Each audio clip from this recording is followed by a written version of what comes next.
नमस्कार साथियों, आप सुन रहे हैं एआई यात्रादेश दर्शन पॉडकास्ट और आज हम लेकर आए हैं भगवद गीता के दूसरे अध्याय का सार, जिसे कहते हैं सांख्य योग।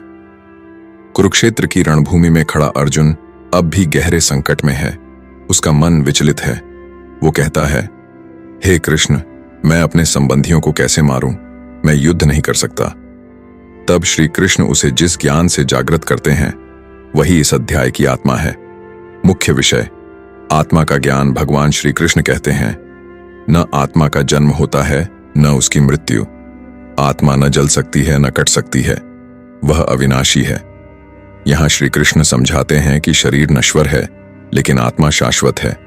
हम जिस शरीर को मैं कहते हैं वह केवल एक वस्त्र है जिसे आत्मा बदलती है। धर्म और कर्तव्य का बोध। कृष्ण अर्जुन से कहते हैं, हे पार्थ, युद्ध तुम्हारा धर्म है, धर्म से भागना पाप है।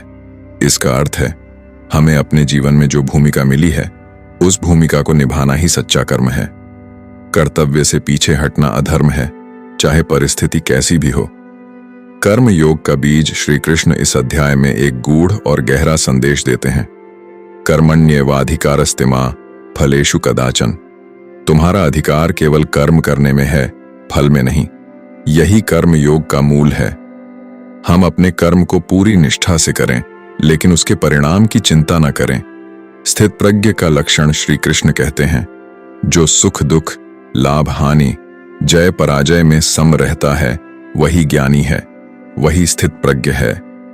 मतलब जो व्यक्ति भीतर से स्थिर है, दुनिया की परिस्थितियां जिसे डगमग नहीं कर सकती, वही सच्चा योगी है। निष्कर्ष, अध्याय 2 सिर्फ एक ज्ञान का उपदेश नहीं है, बल्कि यह मन और आत्मा के द्वंद्व को शांत करने वाली औषधि है। यह हमें बताता है, हम शरीर नहीं, आत्मा है।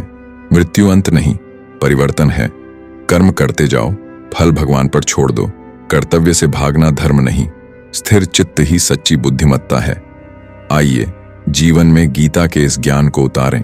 डरे नहीं, रुके नहीं, बस सच्चे कर्म के मार्ग पर आगे बढ़ते जाएं। अगर आपको यह एपिसोड प्रेरणादायक लगा हो तो इसे जरूर लाइक, शेयर और सब्सक्राइब करें हमारे चैनल एआई यात्रादेश दर्शन पॉडकास्ट पर। जय श्री कृष्ण।